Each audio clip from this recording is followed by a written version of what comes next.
this.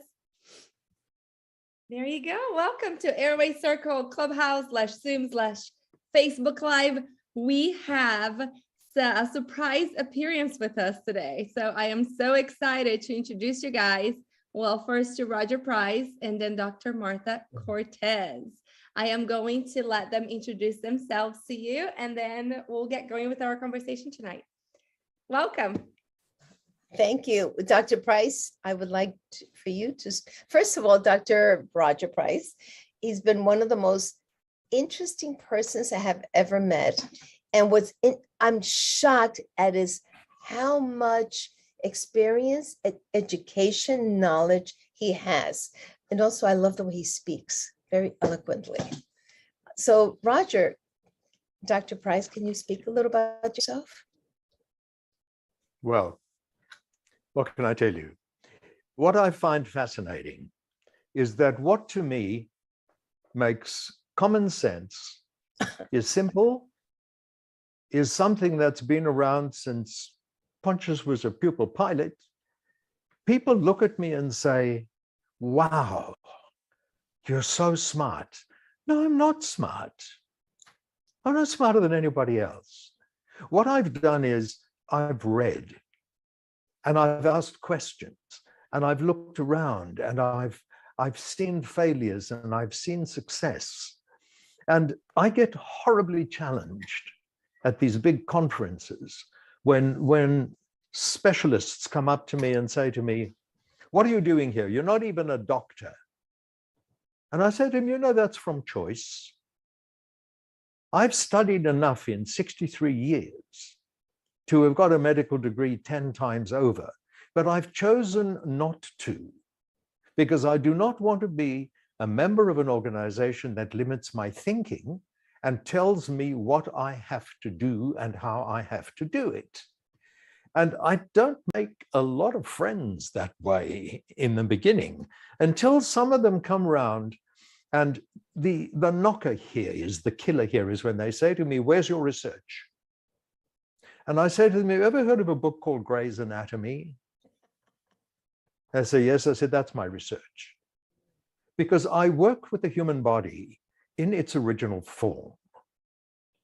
And nobody knows when that was or how it was or who designed it. It doesn't matter. It doesn't matter whether we're looking at various principles or philosophies in life. The fact of the matter is, the way we functioned 1,000 years ago, 2,000, 5,000, as far as the Aboriginals in Australia are concerned, the history goes back 60,000 years. If you look at Neanderthal man, and if you unearthed a Neanderthal man today and mated him with a modern woman, they would produce a child. Might be a bit strange looking, but nothing has changed much in recorded history, excepting for the way we live, our environment, our food, our stressors. We were not designed to live in Bluetooth and Wi-Fi. We were not. But we are. We were not. But we are. But we are. And exactly. I'm not heading to a jungle. I have a few patients that are literally moving to jungles. I have several patients moving to jungles in Mexico and Costa Rica and all that. I choose to live in the city. So, but we are in the city and we do have Bluetooth, and there are more satellite towers, and there's more EMFs, and our phones have gotten stronger. They're 5Gs. We do have ley lines. If we're going to go into that whole realm, it is those things. The question is, what can we do? Not just get fed up with it. I'm not going to a jungle. And Martha, not even. And I'm not going to go to the pyramids. There are places I would visit. I'd be happy to be there 1 to 2 weeks, but I'm done. I'd like city. I like the city. Yeah, but not even necessarily what are we going to do about it. More importantly is to be cognizant of the fact that these things can have effects on us that we haven't yet considered. Well, electromagnetic fields are a big deal. EMFs are a big deal. Being in the city, there's a lot of EMFs and there's lines. And Clint Hart in Sophia Clinic out of Seattle, Washington, talks about wearing these special garments underneath that have little thin they're protection against the EMFs. There's protection against the satellites. So if you are that sensitive, that is the right realm to go into. So we And all if you're have to not, learn yeah. and choose. And if you're not that sensitive, it could very well be one of the multiple underlying causes that people don't even consider because they're looking at the symptomatology, that they're not looking at the etiology. Well, the mitochondria. You're talking about the mitochondria and the ATPs of the mitochondria. If you go into the whole EMF world, because it's the mitochondria that weakens. I'm talking about Gray's Anatomy. Okay. Simple Gray's Anatomy. So the essence of what I do is to try and simplify the complex, is to get to a point where stop looking at the detail for a moment and start to look at what is happening and why is it happening. And the important thing is to drill down to the original cause. And the original cause with a human being is something called the survival instinct. We will survive against all odds, any odds, until we don't. And then it doesn't matter because we're not here anymore. So if you want to simplify the thing down to first principles, the very first thing in life a baby does is take a breath. If that breath was easy, if the birth was easy, if the birth was natural, if it was normal, if there was no intervention, if there was no Pitocin, if there was no epidural, if there were no forceps or C-sections, the baby is born relatively comfortably and it starts to breathe relatively comfortably. If, however, it is a traumatized birth, that first breath is going to be difficult. And the survival instinct will cause that infant to adopt a position, a pose, a twisted shoulder, a head back, a chin up. It will cause it to do whatever it has to do to take the next breath. That's survival. Well, if you bear in mind that for the first 6 months of life, babies breathe between 60 and 70,000 breaths a day, and you have even a minuscule compensational parafunction, breath to breath, that is where the cascade begins. And it only gets worse unless we can detect it early and bring in some remediation. Well, the first 1,000 days are the most important days of the baby. Exactly. And people very often don't see it, and they don't, because the infant is so flexible and so malleable, and that neuroplasticity covers multiple sins. If you don't see it, you don't think about it. But it doesn't mean that it's not susurrating here underneath the surface, causing problems down the line that we didn't anticipate. It's just the way it is. And you know, I have to laugh at Kevin Boyd. Kevin says in his practice, an 8-year-old is a geriatric. And I think that's a beautiful decision and discussion. Because anything beyond 6. It's too late. I agree. And that's not too late, but it's pretty close to too late. Exactly. I agree. So I agree. those first 6 permanent teeth, which come out round about age 6, those are the foundations for the eruption of the rest of the teeth. And if those 6 teeth are malpositioned, you can be pretty damn sure that there are going to be problems down the line. So go and see the orthodontist when you're 7. It's late. Okay, so who is going to drive the early identification of dysfunction? Certainly not your medical doctor, because the system gets you to see a doctor when you're already sick. The system is not designed for health. It is a disease management business. It is not a health-focused system. Therefore, we have to change something. We have to change this notion of waiting for something to happen and then retroactively or retrospectively try to intervene to alleviate the symptoms. You've touched a subject that I like, in addition to the others. But early on, I got into medical school, and I applied for dental, but also got into medical credentials and interest and all that. And what's interesting, though, that was part of my statement to them. I said, you deal only with disease. Medical is all disease-based, and then you have recipes. They're just recipes. You're not really researching. You're not using common sense science. And dentistry is preventive. Dentistry can actually reverse some of the things. Dentistry, I had worked with plastic surgeons and orthopedic dentists and orthopedic surgeons that we were changing the craniofacial. This is 40 years ago. So dentistry is the answer to a lot of things, whether it's the hygienist, whether it's the dental assistant who has bigger eyes, whether the dentist, this is where, because we see everybody every 6 months. And you start seeing them very young. Oh, no, we see them very young. We ask for them in days old, weeks old, months old, because we want to meet the family.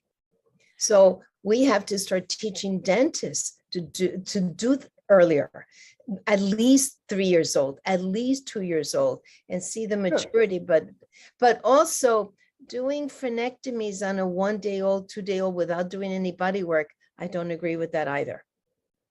Because it's not solving the problem. It's not solving the problem. They are twisted. Really? Even when they're that little? No, they're twisted.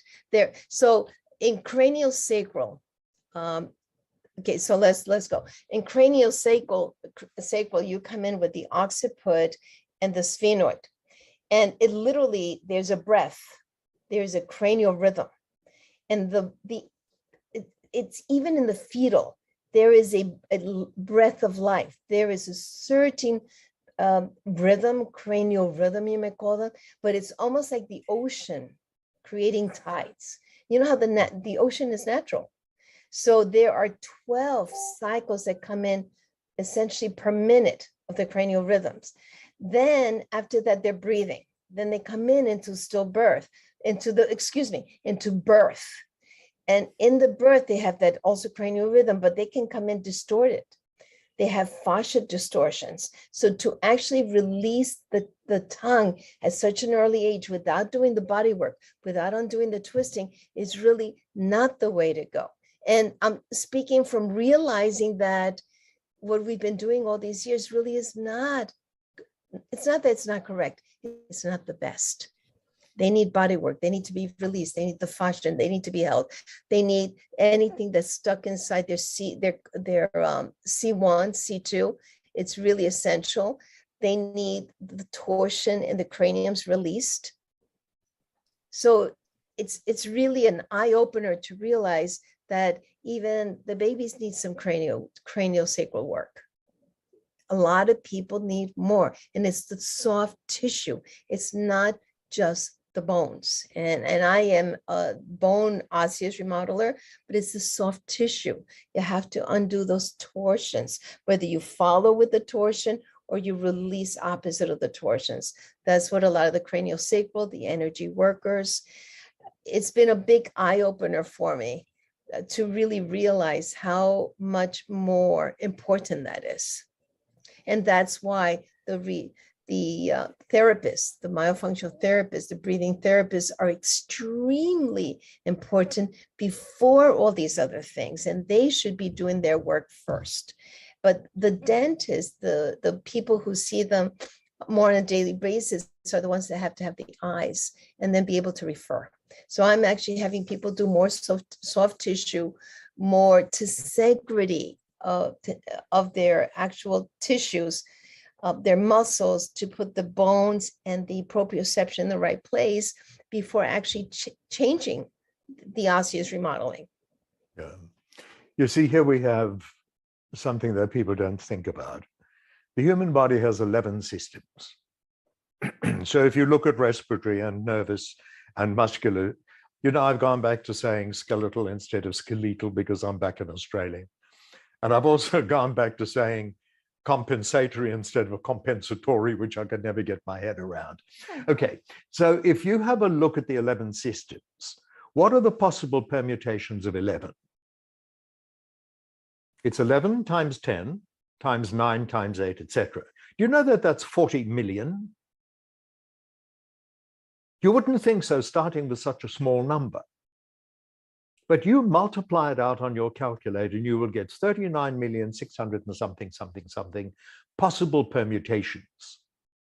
So how in the name of all that makes any sense is it possible to do randomized controlled, double-blinded, placebo-controlled, meta-analyzed, peer-reviewed, Cochrane validated? How can you do that kind of research when you have these organisms that are so incredibly intertwined and intercomplicated that by the time you've corrected for these things, you're left with comparing two shells? And for $50,000, you come out and you say, the red shell is different from the blue shell. Like, give me a break here. And the last line is, further research is required to find out how deep is the blue or how light is the red. I mean, it is insanity. It is insanity to demand what is not feasible. And yet everything works on this principle of where is the research? And I challenged one specialist just before I left the US to come home. He'd been in practice a long time. I said, how long have you been in practice? He said, 41 years. I said, okay, so there's a nameless PhD candidate in a university somewhere in a small state in the United States who writes a paper. And that paper has an N of 3, and it's peer-reviewed by his professor and his fellow students, and it's published. And you are now going to draw on that conclusion and ignore your 41 years of experience. Does that make any sense just because it has been published? So he said to me, what are you saying? I said, I'm saying what Carl Sagan says. The absence of evidence does not denote the evidence of absence. Because something hasn't been published doesn't mean it doesn't work. And because something has been published does not mean that that is the optimal way of doing things. But everybody, and I say this with respect, everybody becomes lazy because they are so busy. They're so busy complying with insurance companies and legal requirements and boards and committees and reviews. They don't have time. Medical. They just accept. That's the medical. That is the medical, but That's what medical. is, That is not Martha, the medical. Yeah. what And is dental sleep dental's medicine? trying to becoming more medical. They're trying to, but they're still not. And some of us are still looking at, we may not have the medical evidence with double-blind studies, et cetera, but you have common sense. And No. then you have science with common sense. That some of it's so simple. It makes me think back when with perio surgeries, back 29, 30 years ago, where I would talk about lasers and speak how if someone has an infection on the toe from diabetes, and you expected that it's going to go all the way through the whole body and into the brain. But if someone had an infection in the mouth, if for some reason God was blessed it and it just stayed in the mouth, of course it's going to go to the brain. So that lasers in my hands worked really well to stop the infection. The biofilm, you could not attack it by an antibiotic because it was so deep, the periodontal infection.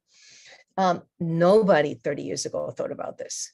Okay, No. So I've been using lasers close to 30 years because it made common sense. My patients understood, here we are, this is a laser light, it's changing the whole thing, the tissue would shrink, the infection would go out, and it would target the true infection, the pigmented actinomycosis kind of bacteria, versus waiting for all this science, which finally came through oh my God, I'm forgetting that one, but the second one was Evans in Boston. The first one was the one out of New Orleans University, because the research came in with blocks of bone and infected teeth and how it would regenerate in blocks of bone and teeth that people gave to the university to prove worthy that there was a change. They had they had over 200 people that did it, but then they were supposed to gift their bone sequence, their bone section block, to prove that it actually regenerated and it stopped the infection. But once it improved, nobody wanted to give away their bone and their teeth. So they only had like 20 samples, but there were about 200 cases that they did. Because once they saw the improvement, common sense medicine. Well, the trouble with the common sense is it's not very common. That's the problem. I use a lot of common sense in the And what you have is this ridiculous situation. Yeah. If somebody sees blood in urine or in a stool, they panic. If they see blood in their mouth, they say, "Oh, I probably brushed too hard." It's a question of putting things into perspective. Oh, bleeding from the gums is nothing. You know, it'll be okay tomorrow. So we have to try and get to a situation of understanding where we want to look at the person attached to the symptoms in as much detail as the symptoms attached to the person. And I did a program a couple of years ago called Lift Your Loop and Look. It was aimed at dentists and saying to dentists, okay, you are a registered qualified dentist, a dental surgeon. You work with teeth and you work in the mouth. So the patient comes and lies in your chair and you get them to open their mouth, put in 17 different instruments as well as a baseball and a mitt, and then you ask them to talk. Okay, so when you've done your due diligence as a dentist, that's what I call the 4 Ds. For heaven's sake, lift your loop and look who's lying in your chair. Those teeth did not walk in by themselves and plump themselves on their chair. They came in attached to a living human being with problems, with issues, with family, with stressors, with loves, with hates, with desires. Look at what has caused what you've seen. One of my problems in the practice is that I don't look at teeth. Well, you see, that's why you and I are talking, and we're not talking to one of the 200,000 registered general dentists in the United States. No, but well, you know what? I have compassion. Compassion means that I understand. And I understand my physician friends, my dental friends, and I have compassion. Compassion meaning that you have to understand what frame they're in. But like even today, I had a couple of new patients, and it's funny because I first just look at them and I listen to them. Just a little listen. I'm not asking them to give me a 40-minute dissertation of what's been going on in their life, because you also don't want to you don't want to sit there and start the relationship that way, because it's going to be continuous that way. So part of it is just looking at them and just look in their face. So you're doing facial diagnostics. You're looking at the lips, you're looking at the development of the jaws, you're looking at the possibilities where you would imagine the airway, where you would imagine the x-ray, where would the CBCT tell you where things are? But then you listen to them speak. Are their lips enunciating? Is their tongue enunciating correctly? Is their tongue doing the THs, the thus correctly? When they swallow, are they swallowing correctly? Because right there alone, you're saying, okay, their first breath, they had a lot of trouble. They don't swallow correctly. As they're speaking, you see that they're tongue-tied. And then as they're speaking, you're looking at the incisal edges and they're wearing their incisal edges. So yeah, they have a breathing issue. And is it lifetime or not? Is it that dramatic or not? So then you look at the mandibular angle. And if it's very steep, it's been a dramatic, long lifetime breathing issues, and they may be an Ehlers. You have, if it's such a high mandibular angle, they may be an Ehlers, they may have TMJ, but you have to take a step back before even looking at the teeth and start asking questions like that. So I would agree with you. Who is the patient? But you don't have to elaborate, take a lot of time, because you start sometimes a relationship, there's too much talking. You're not a psychiatrist, you're not a psychotherapist, you're a dentist. But you need to look at the whole patient, because like the myofunctional therapist, you have to find out, are they breathing correctly? Is that tongue in the right place? Are they standing correctly? Are they centered? Do they have tensegrity? Because I'm taking a step back and saying those things have to be not necessarily corrected. They have to be modeled so they can do better. They So have to I be agree with noticed you. in the first place. They have to And be this is the argument I have with a lot of the training of orofacial myology. Orofacial myologists are not myofunctional therapists, because they only understand the musculature of the face and the lips. A myofunctional therapist is a physical therapist, because they understand the myofunction, the function of the myology of the entire body. And this is where there's a disconnect. And this is where the dream team is so vitally important, that the top of the dream team is the assessor. And the assessor is there to gather data and present that data to the controlling physician, be it the dentist, be it the doctor, be it makes no difference. But to produce two profiles, the one is a structural profile and the other is a behavioral profile. And those two profiles have to be looked at together. You have to see, this is what is wrong. What is associated with it being wrong that could have been the base cause or could be an exacerbating factor after the event?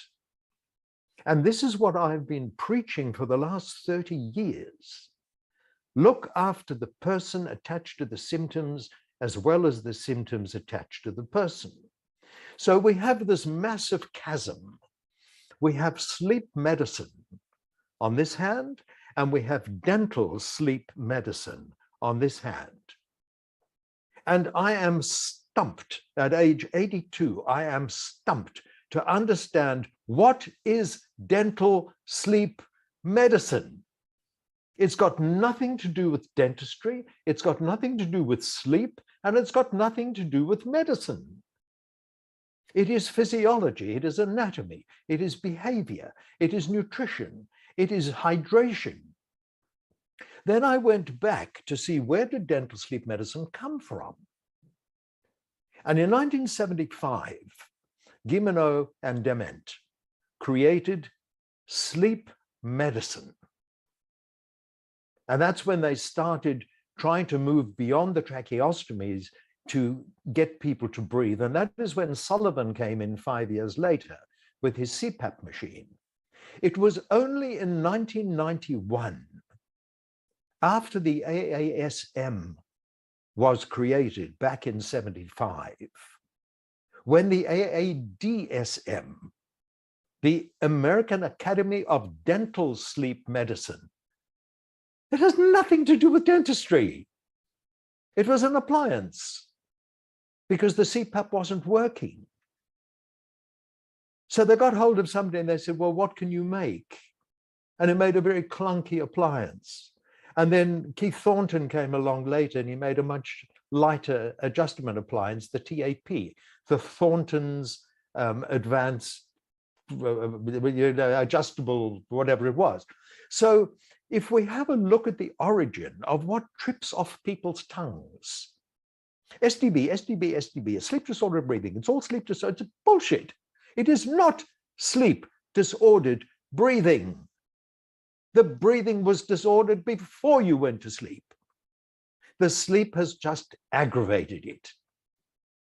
But if you call it sleep disordered breathing, where do you start to intervene during sleep?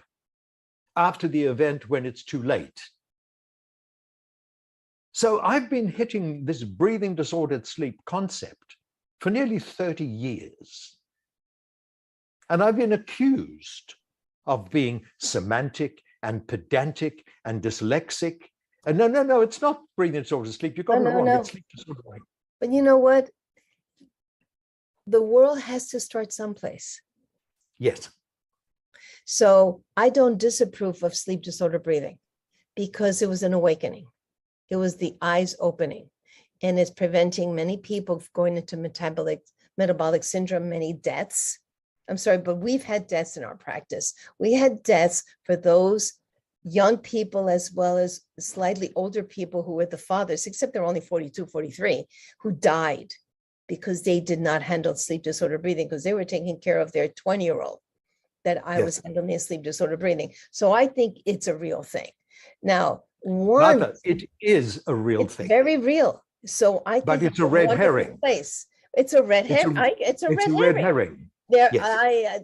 And I'm in this over 12 years already. And so what happens, I've had people who, very wealthy people, not want to do it because their medical insurance won't pay for it. So if they've ended up in the hospital, I go, you're going to end up in the hospital. You're going to end up having cardiac issues. You're going to end up having atrial fibrillations over nothing when you're going to handle it. And I'm not saying the CPAP. I'm talking about remodeling. Pay for it. What is money for if you don't pay for the right things? Those are my objections. I've ended up following them up and they're in the hospital. I've also ended up with those poor men who have died, who didn't do it early enough because their physicians in Harvard said, what would a little dentist know about breathing? Right. And you know how we address that. And that's okay. But see, my perspective is that sleep disorder breathing, sleep apnea is addressing things. So it doesn't matter to me. Now, as each person evolves, as Renata evolves, as Amanda evolves, as Anna evolves, as Angela evolves, they're going to also see that it started in the first breath. Yes. So they are going to start addressing all that neural aspect by doing the remodeling through the tongue, through the swallow, through the soft tissues, and they're going to get those cranial nerves in the brainstem remodeled. They're going to, the so-called neuroplasticity is the same thing as remodeling, but they're going to create it. But then there's transgressivity in the body that needs to be also addressed. But so wherever we start, it's a good beginning. And then it's up to each individual to evolve, each individual to bring it where they can with the little group that they have, because we have little groups. Our practice are all little groups. They're not ferocious 10,000 people. They're not 20,000 people. No. And that's okay. I like individual groups, but it's our evolution, each individual's evolution. I'm very happy to the evolution that we have had. I'm so happy to be, like today, I did a whole video in order to bring in more new dentists to understand that it's not just an appliance. It's the whole change. It's a whole complex. It's brainstem. It's C1, C2.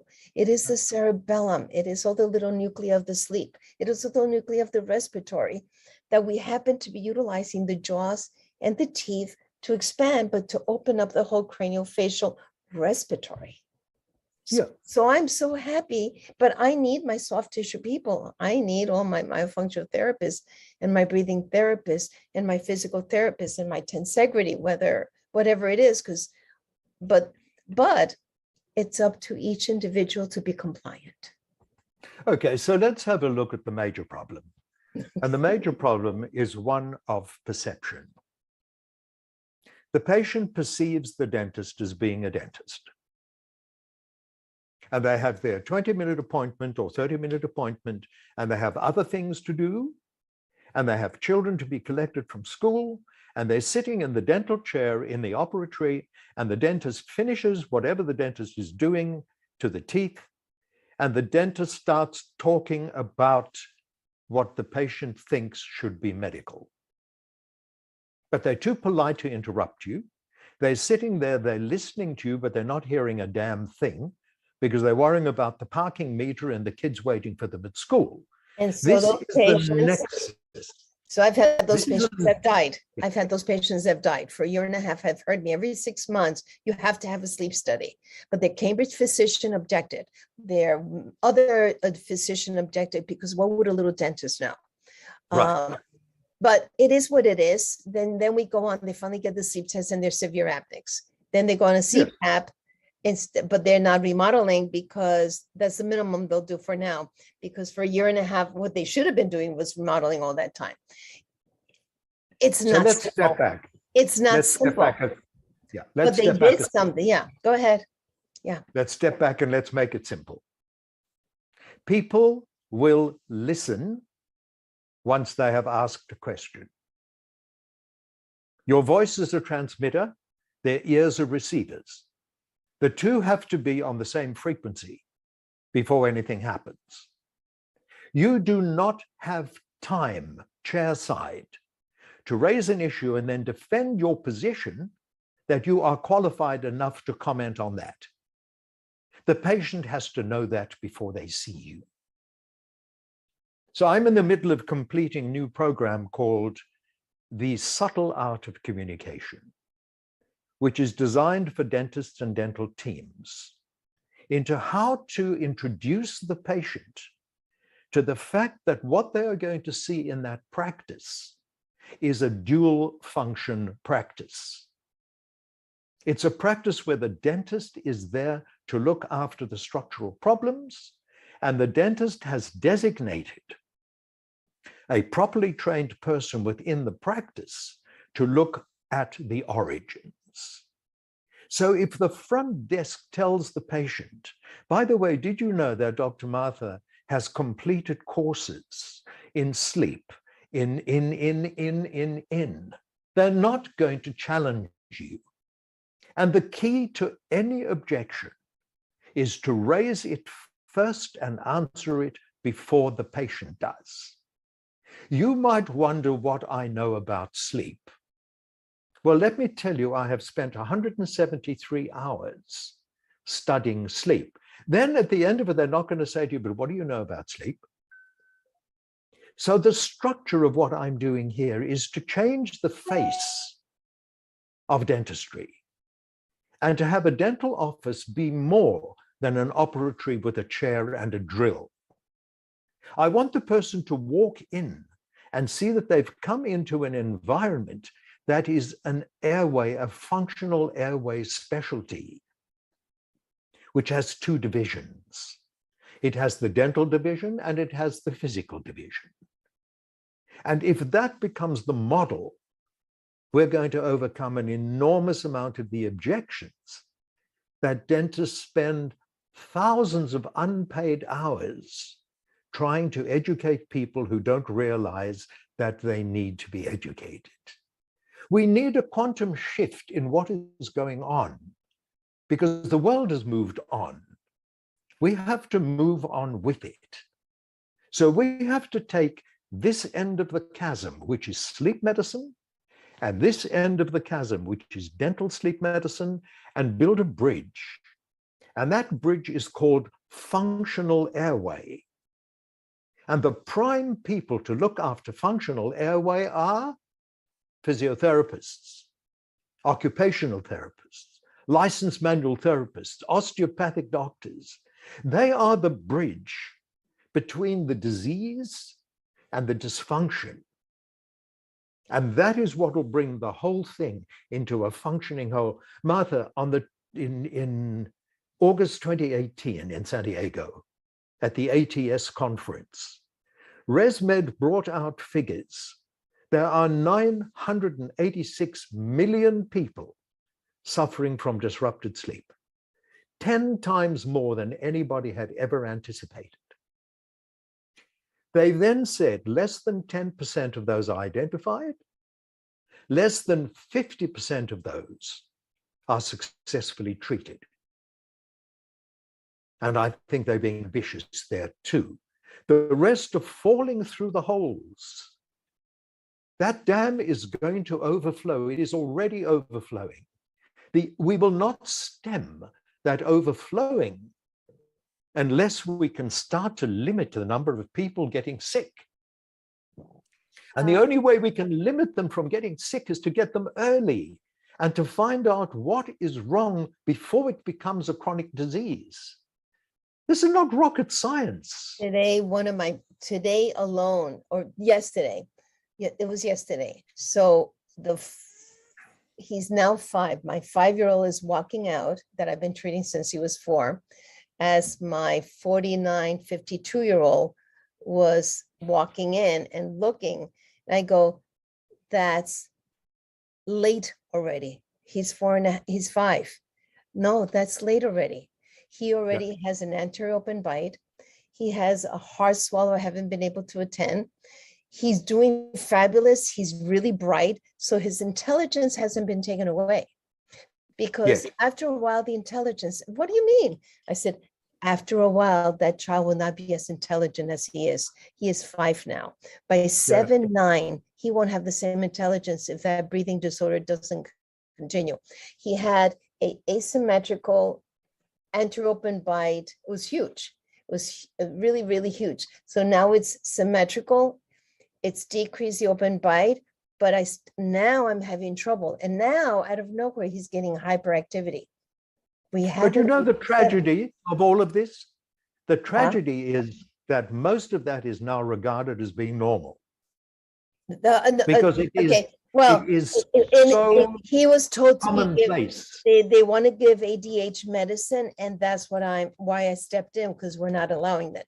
But I was speaking to the 49, 52-year-old saying that's when it should have been treated, and even that is too late. And he's like, oh my God, I'm let's say 47.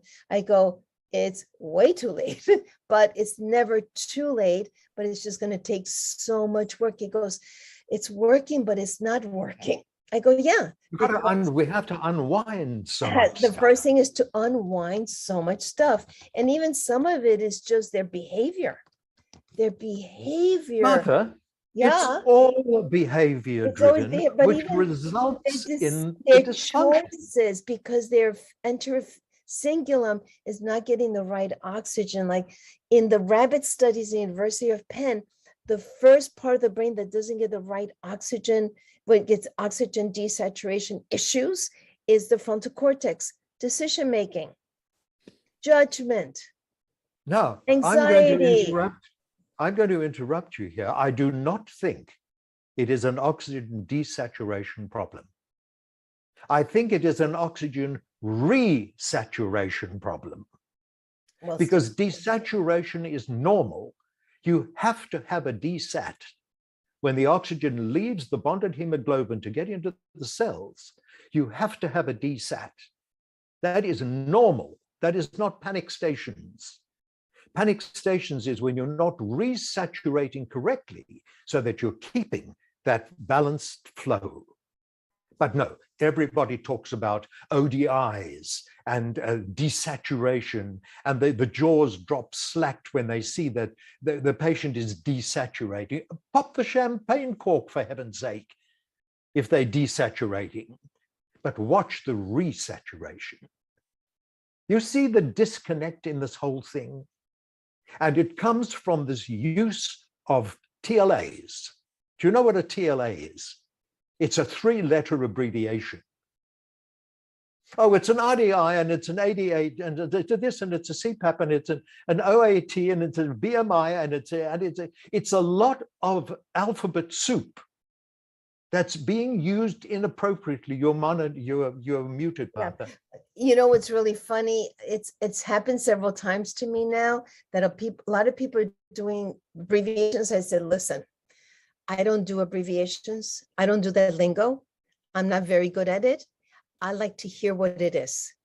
I am not in the boys group. I am not in the girls group. I want to hear what it is. Yes. Don't spell it out. I want to hear all the letters. They're like, well, everybody knows this. That's great. I'm not everybody, and I really don't know. I want to know exactly what we're talking about. No abbreviations. Yeah. But life is full of I agree with you. And then everybody nods at the abbreviations and going, damn, I don't know what they're talking about. And why can't I don't know what they're talking about. And I'm going to say it. I agree. So we have a lot of change. But you know what? People are resistant to change. You know, RC does not stand for Roman Catholic. RC Yeah. stands for resistance to change. Okay, I'm bopping up and down. I'm bopping to the side. Yeah. And the reason And that's I'm the bopping that is, is the biggest single group in the world. yeah, are the but what has RC. changed? What has changed? So when I brought in the lasers for periodontal laser surgeries 20 years ago, the problem was that it took money away from certain people. Yes. So there are people with just, Martha, just follow the money and you'll understand things better. Yep. And it's true. It's what are you changing? You're changing pockets. And that's And a not big only the difference for money, people. follow the dogma. Yeah. And my And- karma is and- intent on overrunning their dogma. And like lasers for periodontal disease, for all now soft lasers. I use lasers. I used to have them brought in from Brazil for me to get my soft lasers. Yeah, I love Brazil. I love Russia too. Brazil and Russia are Yeah. unusual. By the way, And- did you know that I've been requested by 2 universities in Moscow, Sechenov and Rudin, to write special behavioral etiology courses for undergrads in medicine and dentistry? Fabulous. I was due to Telling do you. the first semester last year, and of course, COVID got in the way. Ah, well, And COVID, now I'm talking. now it's out of the yeah, way.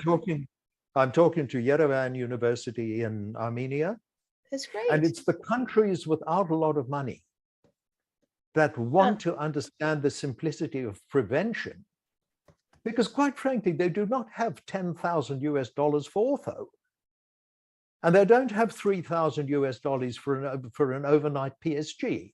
You They know don't what? have the money. So God has the most unusual ways of working things out. Yeah. So I'm from the biological world. I had a discussion with God and go, how am I going to tell people that metals are so toxic? You know, how are we going to explain that palladium is really as bad as mercury, because some people cannot detox it out of their system. And next thing you know, God and the universe, palladium went really up. Palladium? Yeah, palladium went up really high, higher than gold. There, Yes. it stopped. I So call them all sometimes kryptonite. some Yeah. things work in the most strangest way. So, you know, I don't object to things not being perfect, because at least not so perfect, because some of it is being done. And then the evolution of each person realizes how it should be done better. Yeah. And I really respect and was in belief that there is an evolution. Yeah. Because what I'm doing, lasers were garbage 29, 30 years ago. Everybody poo-pooed them. They were gimmicks, Yeah. and they weren't. They're brilliant. Now it took 25 years to bring it to market. Now in the 1980s, ulcers were caused by stress and too much acid. right. Because in the 1980s, doctors said absolutely incontrovertibly, bacteria cannot survive in the stomach at a pH of 2.5. Until my friends here in Perth proved that that bacteria burrows into the wall of the stomach lining for survival. And that is when Helicobacter came out, the pylori bacter. And then suddenly, whoops, no more bismopeptol, no more surgery for resecting stomachs, 2 antibiotics to get rid of the Helicobacter pylori.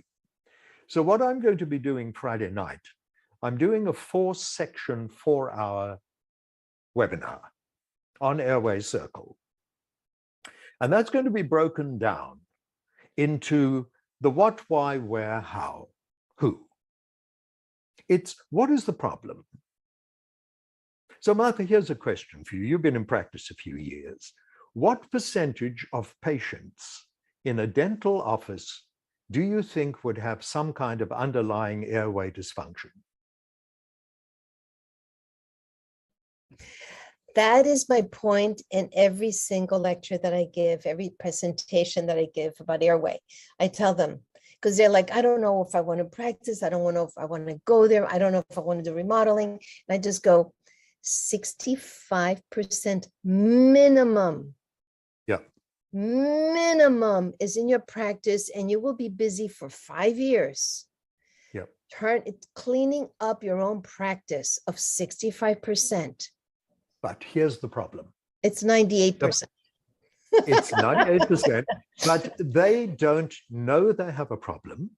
But and that's they the don't whole thing. know- But you have to wake. And my last statement is you have to wake up to the But they risk. don't know that you are the right person to fix it because of their perception.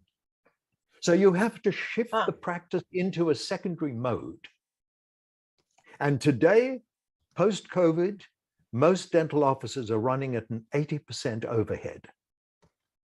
It's ridiculous. You work your butt off for $1,000 and you get $200 for it.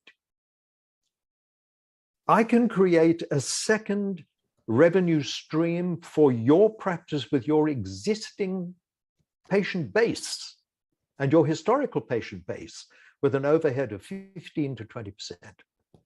Because you don't use an operatory, you don't use a dentist, you don't use fancy equipment, you don't use very expensive consumables.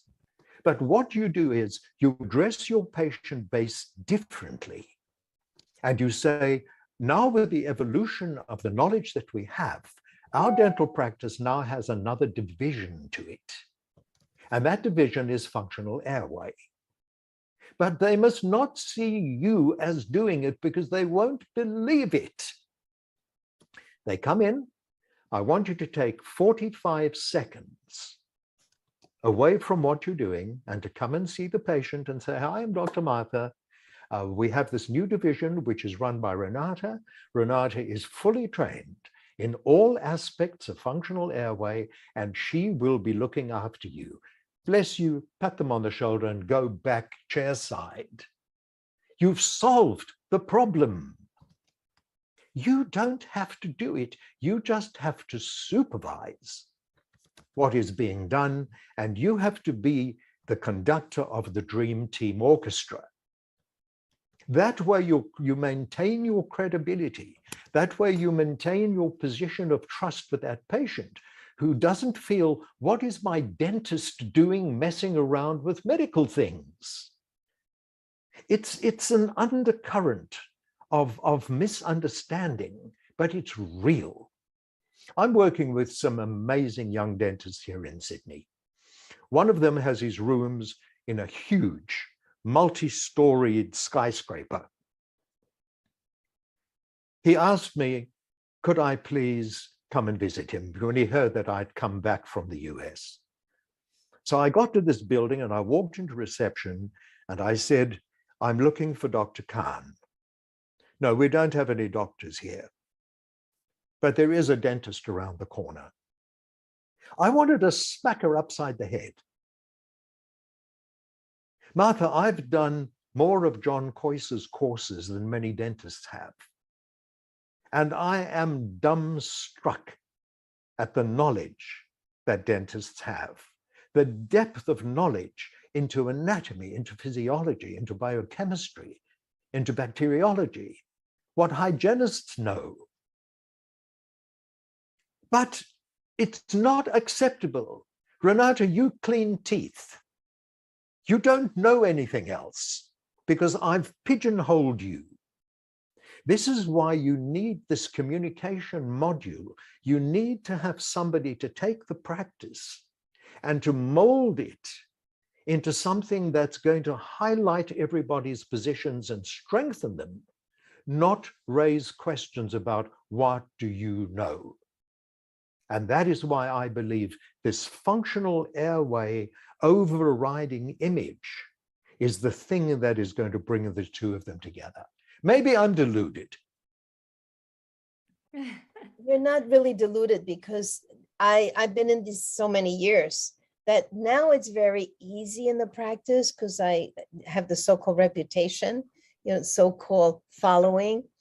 I've had it for a very long time, but the earlier years were harder because I would tell somebody, you need to go get a sleep study because your clenching really has to do with your sleep disorder breathing. You're grinding because you are anapneic. You have a belly is because that's your Did you see cortisol. what you just said? What did I did? It's your sleep disordered breathing. It's not. It's their breathing disordered sleep that you've picked That's up. also, yeah. Yeah. Right. Anyway, This is the SPV. This is what trips off you're people. right, the communication, but some of these patients came back, oh my God, my physician is so brilliant. Oh my God, they're so brilliant. Like really, the real New York thing. Like, oh, they're so brilliant. They figured I'm a sleep apneic. I said, I have it documented the past 3 years and I've requested a sleep study. So that's when I used to be nicer. Now I'm very demanding. You're getting a sleep study. You're doing a CBCT, you're doing, I used to ask and invite. Now I'm like, no, you're getting it done. And they're like, well, I don't want to. Well, then you shouldn't be part of the practice. Because Okay, I this want is to going to bridge hold you that. back.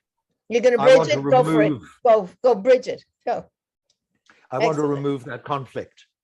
I want it to be set up ahead of time through communication and set up in the office that they are going to already expect it. And they're not going to challenge you when you recommend But it. that means they would have seen you or spoken to you already, which means Or someone no, would have had to no. consult. How would that have had been? No, they would be alerted that in some cases, depending on what is found, it might be necessary to have a sleep study done. This communication is a skill. It is an art. It is something nobody gets taught in medical school or dental school or hygiene school. It's something that I have taught for 60 years, how to communicate with people. And I think that that would make an incredible module for people who have the knowledge, but are not using the knowledge because they can't get through to enough people to use it, because they stymied along the way through pre-perception of who they are. We've got to do something. We've got to make some changes. Until my last breath, I will push for this change. When I was born, the word no was taken out of my vocabulary. I don't know the word no. And if somebody says to me, you can't do that, I'm all the more determined to prove them wrong. And I've been like that ever since I was a kid. All righty. Well, Roger Price and Dr. Martha Cortes, you both have been wonderful tonight. I know you. And by the way, I have no passion for what I do. You'll notice None of I'm not us do. engaged. Why don't we ask Angela or Amanda Tuesday, Sanelli, Sridevi, Sridevi, Dr. Sridevi. Dr. Savedi, to have some questions? Yes, so I'm about to ask you guys. I have a couple pointers here that I would like to ask. I know the whole thing about myofunctional therapy. I feel like orofacial myologies, speech pathologists like to use that word a lot more, and the dental world likes myofunctional therapy.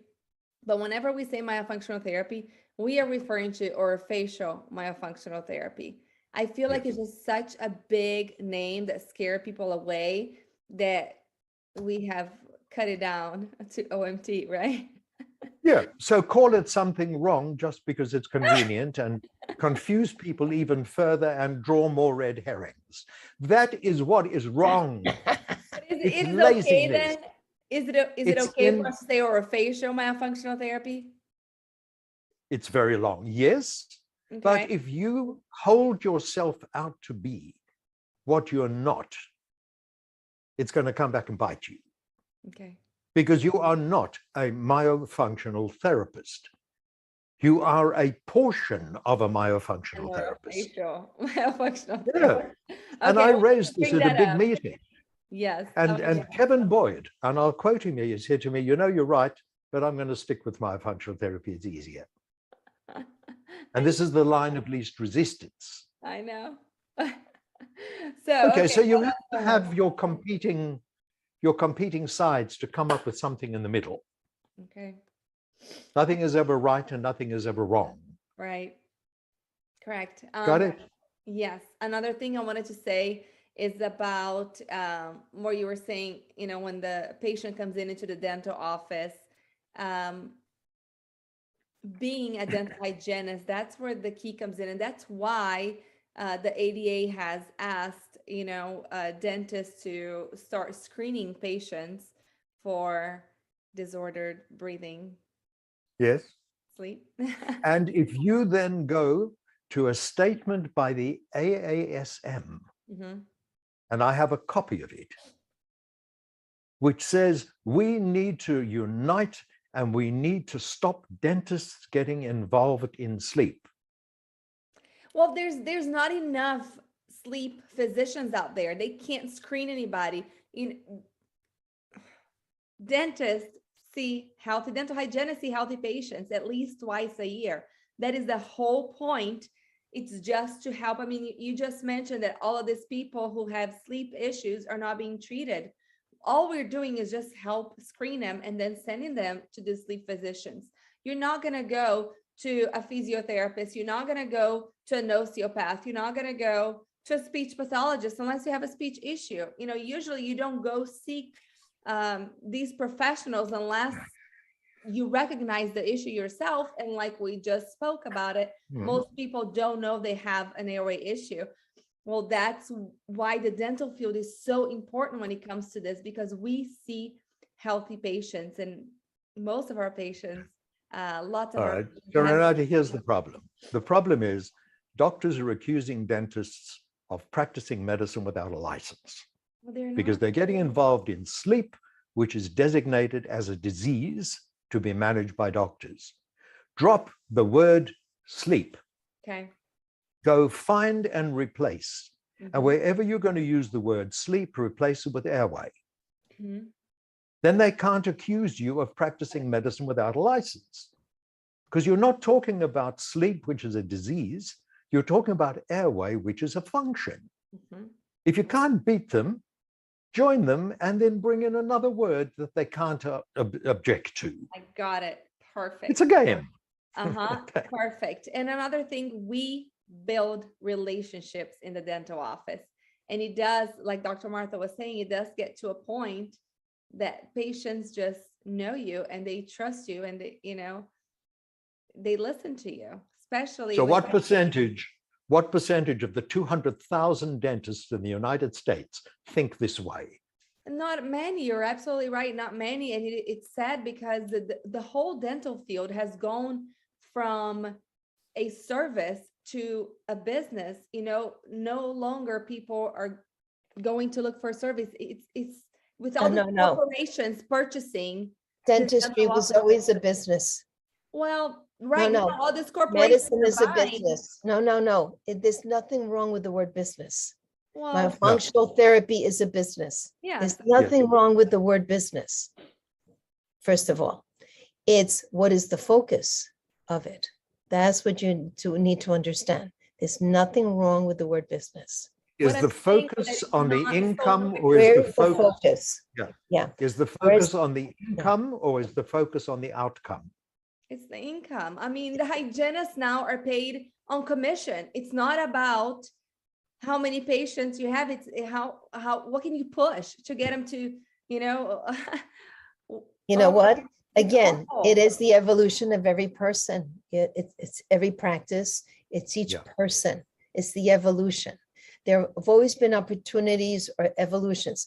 Each person has to decide where they're going to go. If I decided differently, I would be easily a billionaire. It's not my realm because that is not my focus. Mhm. So each person has to figure out their focus in this lifetime. Yes, And the then patients don't every know. 10 years, Patients we all, go to a every- dental office and they trust them. They don't know any better. There are some dental offices here that hygienists have gone to, and they came out with a $3,000 treatment plan. And at the end, they said, by the way, I'm a hygienist. I know I don't need any of this. It is difficult for patients to trust. And whenever you are in a sole practice and you build a relationship with your patients, they trust you and they want to come see you. That is why it was so but they difficult. trust you because they already realize that you are truthful and you're on their side. So Yeah. trust means that you care about them. Well, number one, they know that you care about them. That's trust. And the history has created that they're able to rely to say, I trust them. But it's not just the word trust, is you care. It's not trust. Trust is an overused word. You care Yeah. and you have by multiple times cared for them, that they will hear what you have to say and will follow you. They're still going to think. Mhm. They're still going to look things up. My patients sometimes are much more aware of everything that I have even considered. They know their risk and management better than me. Why? Because they use the internet. They speak to other people. So, but you built a relationship, you build that you've cared and you've given them correct information. Right. And But they've this is got what them I'm to- saying, Martha. You as a dentist earning X $100 per hour per chair to fund your practice don't have time. No, I like the We can idea of train, we outsourcing. can train the front office to do a lot of this for you. So they are using this third-party approach, saying, by the way, did you know that for the last 27 years, Dr. Martha has been at the forefront of laser dentistry? They're not going to question you then. They're not going to walk in and say, what's that machine? It belongs in, in sci-fi world.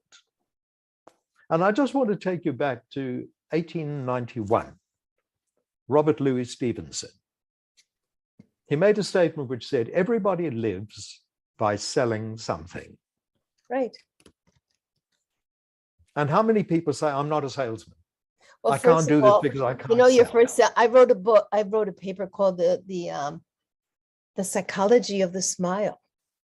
Yeah. And your first sale was your mommy to feed you, Yes. period. And that wasn't difficult because No, she was receptive. not all babies are beloved. No. Not all babies are beloved. No, look, a lot of them are resented. Not all beloved.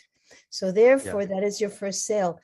There is the psychology of the smile, the psychology of it. There's not, business is business, but it's your focus. Yeah. That's all it You know is. the name? And it's the evolution of each human being and where they want to be and where you want to take your people, your group of people. Where do you want to fly with them? Where do you want to go? Yes, I'm very philosophical. I've always been more philosophy and apply it. We I'm- have I'm- You one. know the I'm name done. Zig Ziglar? I'm done. Yeah. You know the name Zig Ziglar? Oh, yes, yes, yes. Okay. Zig Ziglar says, I've always said that everyone is in sales. Maybe you don't hold the title of salesperson, but if the business you are in requires you to deal with people, you, my friend, are in sales. Mhm. I have a question. Veronica Cruz asked, what professional is ideal for body work for a newborn? Referring to the conversation about a traumatic birth. Osteopath who likes babies, who likes to work on babies, because it's very, very gentle, energetic works. And osteopathy works with the cranial rhythm. And remember, the cranial rhythm may be off. Their occiput and their sphenoid may not be respiring correctly, inhaling and exhaling correctly. And there may be a torsion.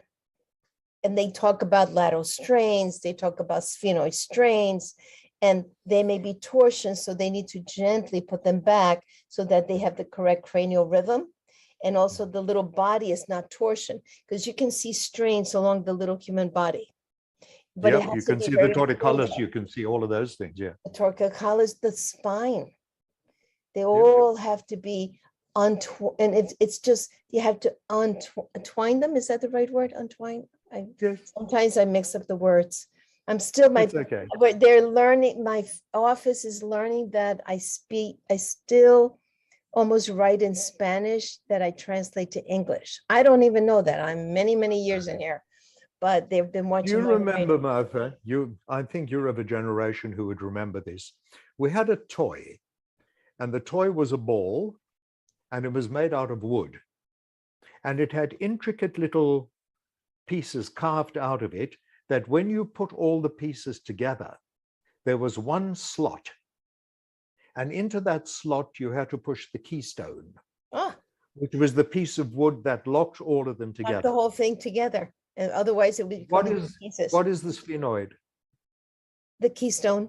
It's I the agree. keystone. It's the keystone. It's the That I 22 know. bones of the skull, which through that uterine pressure and that uterine rhythm in the natural vaginal birth starts moving those bones into the correct position, slotting in the sphenoid, and the infant comes out in balance. Use vacuum, use forceps, use a C-section before this happens.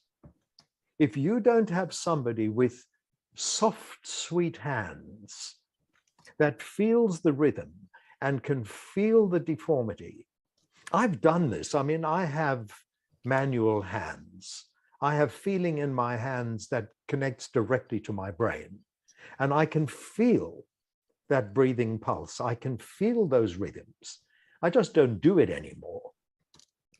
But if it should be mandatory that at any intervention in birth, there should be a cranio-osteopath present to take the infant and to gently duplicate those uterine movements to ensure that that infant comes out in balance. But no, insurance won't pay. Isn't that just the pitch? I purposely took the osteopathic program, and I took it with the osteopaths. It was a very hard week of manual therapy in the day. This was done in Florida? I went all the way to San Francisco. I did the authentic original.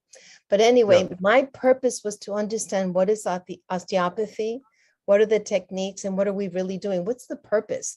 And I was fascinated because there's a rhythm in there.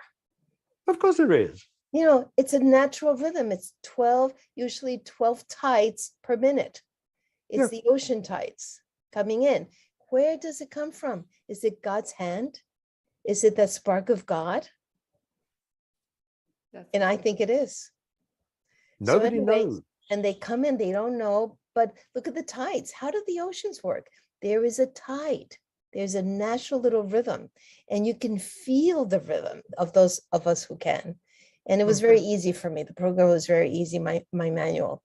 And what happens with such babies, you feel them, they don't have the correct rhythm. They're twisted. Yeah. And you can feel the twisting. So I agree with Roger, Dr. Price. I call him Dr. Price, with Dr. Price. It's so hard to say doctor. Yeah, it's really important that it's not therapy, it's this release. And I agree with that uterine contractions, it should have been. And you know the problem, Martha? The skulls that you worked on, that I worked on when we were training, those skulls were rigid. They were ossified. I agree. They were rigid. Yeah. I know, I agree. No, the skull doesn't move. Yes, the skull does move. It does. That's what the sutures are for. It does. Yeah. Anyway, that's it. Guys, we have over. Renata, I am leaving. Yes. Good night, everybody. You guys are fantastic. It's wonderful. Thank you, Dr. Martha, for showing up last minute. I really, really appreciate it. You're welcome. It's a pleasure to be with Dr. Roger. And Dr. Price to me is unbelievable. So thank you. Priceless. The opportunity. Well, it's a joy being here, I can tell you. Roger. I could be salmon fishing in the Yemen, but that wouldn't give me half the satisfaction. Roger, we'll see you on Friday. Bye, everybody. I cannot wait to have everybody over there. If you guys have not signed up yet, go to our Instagram. We'll see you Friday night. Yes, Friday night at 6 p.m. Eastern Standard Time. You get 4 hours of CEs for dental professionals. And we have Dr. Kimberly Santiago on Thursday night at 8 p.m. Yep. And that's, by the way, she's a dear friend of mine. Really? And Kimberly's done quite a lot of work with me. Oh, wow. She's fantastic. Yeah, she's amazing. Clubhouse before, so now we have her on Zoom. But anyways, a dynamo, a human dynamo. Yes. Yeah. Thanks everybody guys. who listening tonight. Thank you, Roger. Sorry, we went way over time, but I hope you have all of you. My day is beginning. See ya. Bye.